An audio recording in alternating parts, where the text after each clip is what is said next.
Fam, in this video, we're talking about one of the most disrespectful and tragic stories to come out of Chicago's drill scene.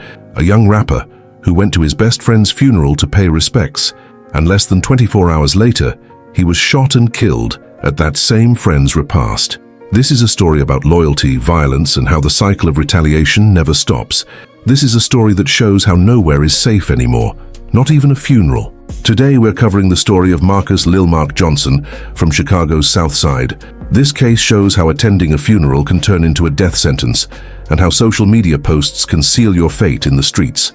Now here's what makes this even crazier. Marcus had been beefing with a rival gang for years. When his best friend died, he posted on social media that he was going to the funeral no matter what. He said nobody was going to stop him from saying goodbye. But according to witnesses and police reports, that post was being watched. And less than 24 hours after the funeral, while he was at the repast celebrating his friend's life, shots rang out.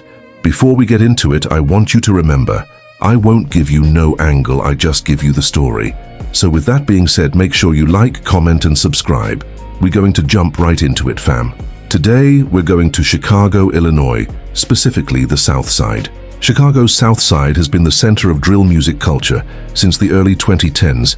Drill music is a subgenre of hip-hop that originated in Chicago, known for its dark, violent lyrics that often reflect the reality of gang life in the city. The South Side includes neighborhoods like Inglewood, Woodlawn, South Shore, and Auburn Gresham. These areas have some of the highest crime rates in Chicago. Gang violence, particularly between sets of the Gangster Disciples and Black Disciples, has been a major issue for decades. In recent years, the violence has been amplified by social media. Rappers diss their rivals on YouTube and Instagram, and those disses often lead to real-world consequences. The saying in Chicago is, "The internet is not real life, but it can get you killed in real life." The population in these neighborhoods has been declining as families move out seeking safety. Poverty rates are above 30% in some areas. Schools are underfunded. Opportunities are limited. Yet and still, there's a strong sense of community. People look out for each other. Families have been there for generations. But today, we got to talk about the bad. This time about a young man who couldn't escape the violence, even at a funeral. Now, to understand this story, we need to go back a little bit. We need to talk about how this all started, because nothing happens in a vacuum. Every shooting has a history. Every murder has a backstory. March 8, 2024. It was a Friday night around 11 p.m. Terrell T. Roy Williams was leaving a corner store on 63rd Street in Englewood. Terrell was 24 years old. He had grown up in the neighborhood. He knew the streets, but he was trying to change his life. Terrell had a 3-year-old daughter named Amaya. Her mother, Keisha, had been pushing him to get out of the streets for years. And finally, he was listening. He had gotten a job at a warehouse. He was working on his music on the side. He had dreams of making it as a producer, not a rapper. He wanted to make beats, stay behind the scenes, and build something legitimate. According to his family, Terrell had been clean for 6 months. No gang activity, no drama. He was focused on his daughter and his future. He had even started taking online classes to learn music production. But that night, March 8th, he made a mistake. He went to the wrong store at the wrong time. According to witnesses and police reports, Terrell was walking back to his car when a vehicle pulled up. 2 men got out. They approached him. Words were exchanged, and then shots were fired. Terrell was hit 4 times. Twice in the chest, once in the stomach, once in the leg. He tried to run but collapsed in the parking lot. By the time paramedics arrived, he was already gone. The police investigated. They talked to witnesses. They reviewed surveillance footage, and what they found was heartbreaking. Terrell wasn't the target, it was a case of mistaken identity. The shooters thought he was someone else, someone from a rival gang, someone who had been involved in a shooting weeks earlier. But Terrell wasn't that person. He was just a young father trying to buy some snacks and get home to his daughter. The shooters realized their mistake too late. According to court documents that came out later, one of them even said that wasn't him right after the shooting. But by then, it was too late. Terrell was dead. His family was devastated. His mother, Patricia, told reporters, "My son was doing everything right. He was working, he was being a father, he was staying out of trouble, and they still took him from us." His daughter's mother, Keisha, said, "Amaya keeps asking when daddy is coming home. How do I tell a 3-year-old that her father is never coming back? How do I explain that he was killed for no reason?" The funeral was scheduled for March 15th, exactly 1 week after his death, and that's where our main story begins. March 15th, 2024. It was a Friday. A funeral was being held at Greater Mount Zion Baptist Church on the south side for Terrell T. Roy Williams. The church was packed. Over 200 people showed up. Family, friends, neighbors, people from the community who knew Terrell or knew his family.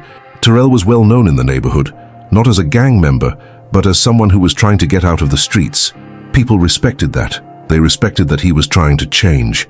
And his death hit the community hard because it showed that even when you do everything right, you can still lose your life. His best friend, Marcus Johnson, known in the streets as Lil Mark, was devastated. Marcus was 23 years old, an up-and-coming drill rapper with about 50,000 followers on Instagram. He had been making music for 3 years and had a few songs that went viral locally. His biggest song, No Lackin', had over 2 million views on YouTube.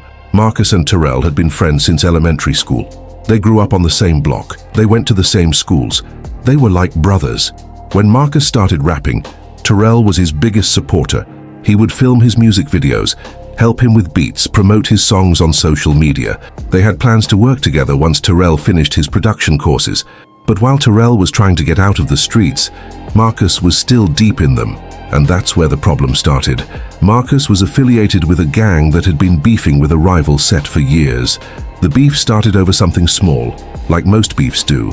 A disrespectful comment, a stolen chain, a girl. Nobody even remembers exactly how it started anymore, but it escalated, and it escalated fast. Over the past 3 years, the beef had claimed at least 8 lives, 4 on each side. Young men, most of them between 16 and 25 years old. Some were gang members. Some were just in the wrong place at the wrong time, like Terrell. Marcus wasn't shy about the beef. He talked about it in his music. He posted about it on social media. He made diss tracks calling out specific people by name. He posted photos with guns. He threw up gang signs in his music videos. He made it very clear where he stood. His family had been begging him to stop. His mother, Diane, told him, "This music is going to get you killed. These posts are going to get you killed. Please just stop." But Marcus wouldn't listen. He said it was part of the culture. He said it was how you build a following in drill music. He said he couldn't show weakness or people would think he was soft. Terrell had been trying to talk to him too. According to people close to both of them, Terrell had told Marcus multiple times, "Bro, you need to chill. This internet stuff is getting out of hand. These dudes are really watching you." But Marcus would just laugh it off. He'd say, "I'm good, bro, I know what I'm doing." But after Terrell died, something changed in Marcus. According to his family and friends, he was different. He was quieter. He wasn't posting as much. He seemed to realize that the violence was real, that it could happen to anyone, even someone like Terrell who was trying to do right. When Terrell died, Marcus was crushed. He posted a tribute on Instagram with photos of them together from over the years. The caption said, "My brother, my day one, my heart is broken. I can't believe you're gone. Rest in peace, T. Roy. I love you forever." The post got over 30,000 likes, hundreds of comments.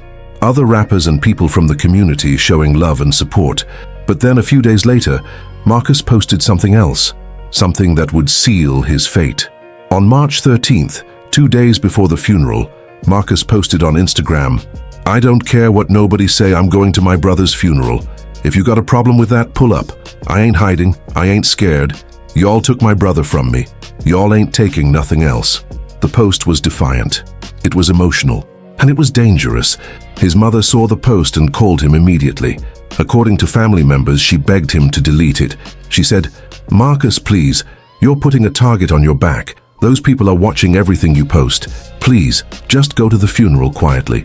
Pay your respects and leave." But Marcus refused. He said, "Ma, I can't let them think I'm scared. I can't let them think they can stop me from saying goodbye to my brother. I have to go. And I have to let people know I'm going." His friends tried to talk to him too. They said, "Bro, this ain't smart. You know they're watching. You know they're waiting for an opportunity." But Marcus wouldn't listen. He said Terrell was his brother, and nothing was going to stop him from being there. The post got thousands of likes, but it also got attention from people who didn't wish him well. According to police reports that came out later, members of the rival gang saw the post. They started planning. March 15th arrived, the day of the funeral. According to witnesses at the funeral, Marcus showed up with about 10 people, friends from the neighborhood. other rappers, people who wanted to make sure he was safe. He was wearing all black, a designer hoodie, designer jeans, expensive sneakers, and his signature chain, a custom piece with his rap name Lil Mark in diamonds. It was worth about $15,000. He never took it off. Marcus sat in the back of the church with his crew. During the service, people who knew him said they saw him crying, really crying, not just tears, but sobbing. He was devastated. When it was time for people to view the body and say their final goodbyes, Marcus went up. He stood there for a long time, just looking at his friend. People said he was talking to him, saying things under his breath, telling him he loved him, telling him he was sorry, telling him he'd look out for his daughter. After the viewing, Marcus went to Terrell's mother, Patricia. He hugged her. He told her, "Miss Patricia, I promise you, I'm going to make sure Amaya is straight. Whatever she needs, I got her. Terrell was my brother, and his daughter is my family." Patricia hugged him back. She was crying. She said, "Thank you, baby. Just please be careful. I don't want to bury you next." Those words would haunt her later. After the funeral, there was a repast planned at the Inglewood Community Center, about 2 miles away from the church.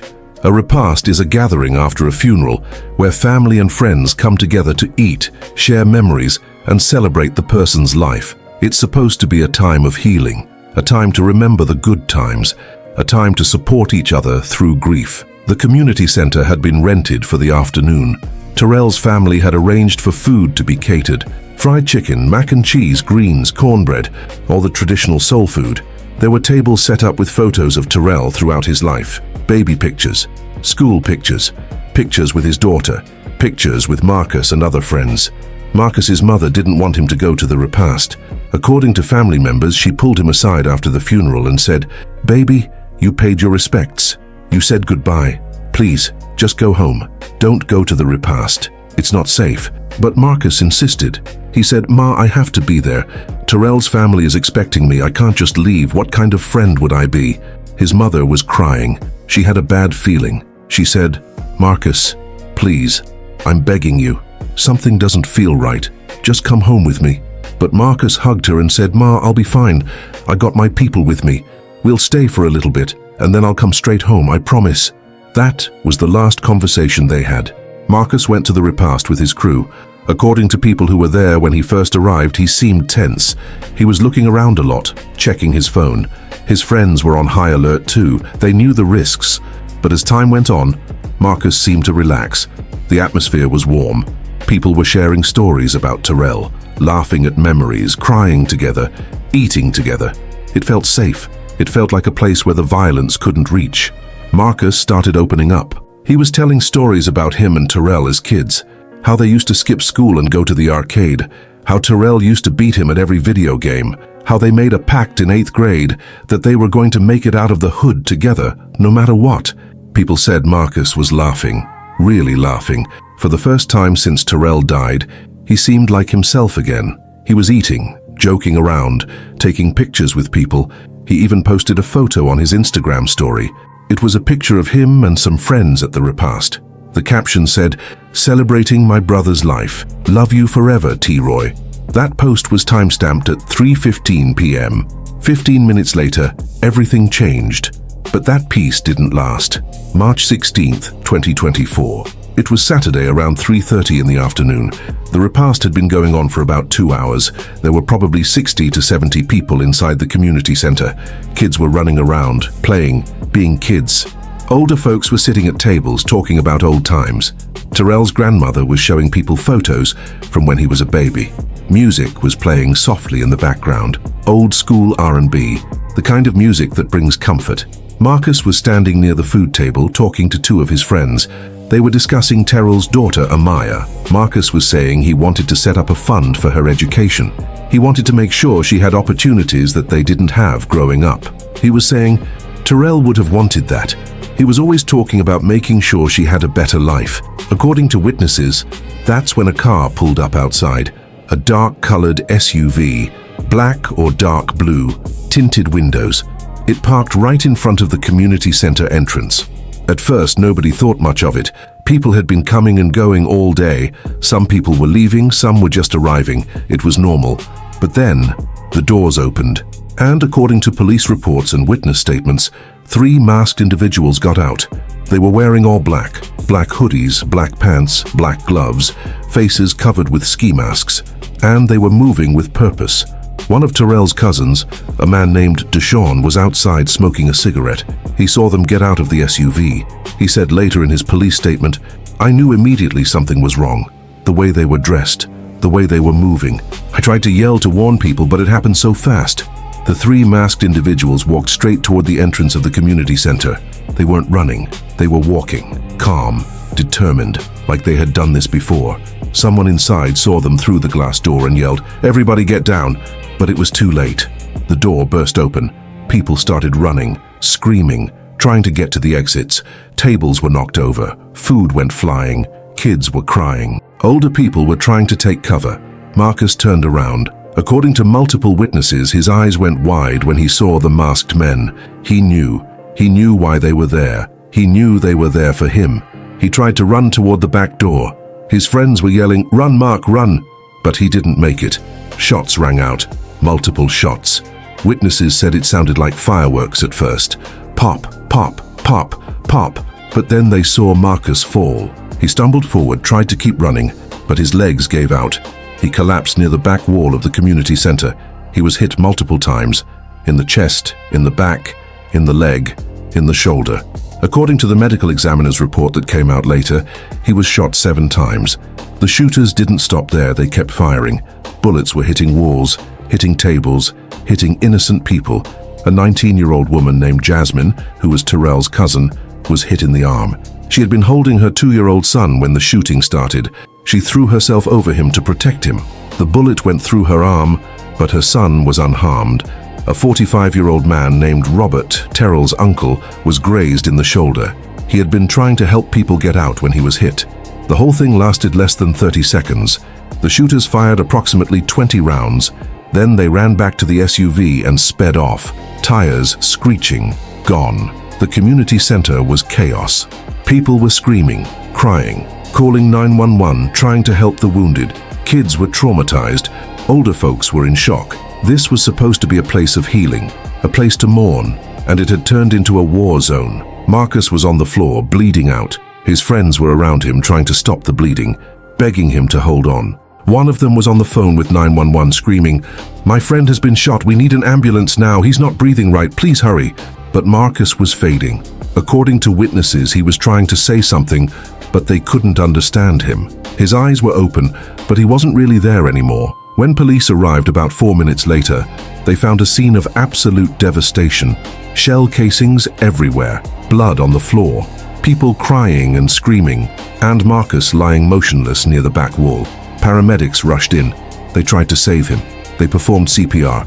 They tried to stop the bleeding. They loaded him onto a stretcher and rushed him to the ambulance. But it was too late. He had lost too much blood. His injuries were too severe. Marcus Lil Mark Johnson was pronounced dead at the scene. He was 23 years old. He had been at his best friend's repast for less than 2 hours. Jasmine, the 19-year-old who was shot in the arm, was taken to the hospital. She survived. Her son was physically unharmed but traumatized. Robert, Terrell's uncle who was grazed in the shoulder, was treated at the scene and released. But Marcus didn't make it. Less than 24 hours after saying goodbye to his best friend, he was gone too. 2 best friends, dead within a week of each other. And now, 2 families were planning funerals instead of futures. Now here's where the investigation gets complicated, but also where it shows how social media plays into all of this. Chicago police immediately started looking into who was responsible. They set up a perimeter. They started canvassing the neighborhood. They reviewed surveillance footage from nearby businesses. They interviewed witnesses, and they checked social media. And what they found was chilling. According to investigators, members of a rival gang had been monitoring Marcus's social media for weeks. They saw every post, every story, every location tag. They were watching him like a hawk, waiting for an opportunity. When Marcus posted that he was going to Terrell's funeral, they started planning. When he posted from the repast, they knew exactly where he was. According to court documents that came out later, one of the suspects had been parked down the street, watching the community center. When he saw Marcus's Instagram story, he called the other 2 suspects and said, "He's here, let's go." The police found surveillance footage from a gas station 2 blocks away. The footage showed the dark SUV pulling into the gas station about 20 minutes before the shooting. 3 young men got out. They put on masks, they checked their weapons, and then they drove to the community center. The police also found social media posts from the suspects. One of them had posted on his Instagram story about an hour before the shooting. It was a cryptic post, just a gun emoji and a skull emoji. No words, but people in the streets knew what it meant. Within 48 hours, police had identified 3 suspects based on surveillance footage, witness statements, and social media activity. The first suspect was Jamal J. Money Davis, 21 years old. He was the alleged driver of the SUV. He had been arrested multiple times before for weapons charges and assault. He was on probation at the time of the shooting. The second suspect was Darius D. Block Thompson, 19 years old. He was allegedly one of the shooters. According to police, he had been involved in at least 2 other shootings in the past year. He was also a rapper, and he had made multiple diss tracks about Marcus and his crew. The third suspect was Kevin K. Dog Williams, 18 years old. He was allegedly the other shooter. He was the youngest of the 3. According to his family, he had just graduated high school the year before, but he had gotten caught up in the gang life. His mother said he had changed in the past year. He had started hanging with the wrong people, and now he was facing murder charges. The police tracked them down using cell phone records, social media activity, and tips from the community. Within 2 weeks, all 3 suspects were arrested. Jamal was arrested at his girlfriend's house. He tried to run but was caught by police in the backyard. Darius was arrested at his mother's house. According to police, he didn't resist. He just put his hands up and said, "I know why you're here." Kevin was arrested at a friend's house. His mother was there when they took him. She was crying, begging the police, saying, "He's just a baby. He made a mistake. Please don't take my son." All 3 were charged with first-degree murder, attempted murder, and aggravated battery with a firearm. They're currently being held without bail, awaiting trial. If convicted, they're facing life in prison without the possibility of parole. But here's the thing, fam. Even with arrests, even with charges, it doesn't bring Marcus back. It doesn't stop the cycle. Because now Marcus's friends are talking about retaliation, and the cycle continues. In the days after Marcus's death, there were multiple posts on social media from people in his crew, threatening posts, promising revenge, saying they weren't going to let this slide. The police had to increase patrols in both neighborhoods because they were worried about more violence. And sure enough, 2 weeks after Marcus was killed, there was another shooting. A 20-year-old man affiliated with the rival gang was shot and wounded. He survived, but the message was clear. The cycle wasn't stopping. Marcus's mother, Diane, gave an interview to a local news station. She was devastated. She could barely speak through her tears. She said, "My son wasn't perfect, but he didn't deserve to die like that. Not at his best friend's repast, not in front of all those people, not in front of kids. They didn't just kill my son, they traumatized an entire community." She also said something that stuck with me. She said, "These kids are dying over nothing, over disrespect, over social media posts, over neighborhoods they don't even own. My son is dead because of an Instagram post." Think about that. An Instagram post. When does it stop? How many more mothers have to bury their children before we say enough is enough? Terrell's mother, Patricia, also spoke out. She said, "I lost my son, and then a week later, I lost his best friend at my son's repast. I had to plan 2 funerals in 2 weeks. 2 young men who grew up together, who loved each other like brothers, both gone. And for what? For nothing." And fam, that's the question. When does it stop? Marcus had a daughter. Her name is Zaria. She's 3 years old. She'll grow up without her father. Just like Terrell's daughter, Amaya, who is also 3 years old. 2 best friends, both gone within a week of each other. 2 little girls who will never know their dads. 2 little girls who will grow up seeing their fathers only in photos and videos. Marcus's daughter, Zaria, was at his funeral. She was too young to really understand what was happening. She kept asking, "Where's Daddy? When is Daddy coming home?" Her mother had to explain to a 3-year-old that Daddy wasn't coming home ever. The community held a vigil for both Terrell and Marcus. Over 300 people showed up.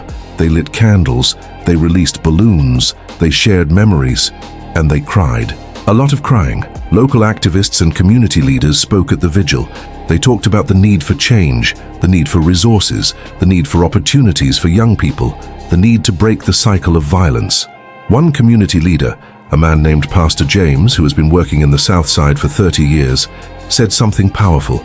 He said, "We're losing a generation. We're losing our young men to violence, to prison, to the streets. And we're losing them over nothing. Over pride, over disrespect, over social media beef. We have to do better. We have to give these young people something to live for, not just something to die for." And fam, as we wrap this video up, I want to say once again, rest in peace to Terrell T. Roy Williams, 24 years old. A young man who was trying to change his life and be there for his daughter. He didn't make it. Rest in peace to Marcus Lil Mark Johnson, 23 years old, a talented rapper who loved his friends and his family. He went to say goodbye to his best friend and never made it home. This is a story about loyalty taken to the grave, about how violence doesn't stop, even at funerals, about how social media can be used to track and target people, and about how two families are now planning funerals instead of futures. The three suspects are facing life in prison, but even if they're convicted, it won't bring these young men back. It won't heal these families, and it won't stop the next shooting. Fam, let me know how you guys feel about this one in the comments. This is a heavy one. Chicago has lost too many young people to this cycle. Don't forget to like and subscribe. I'll catch you guys on the next one.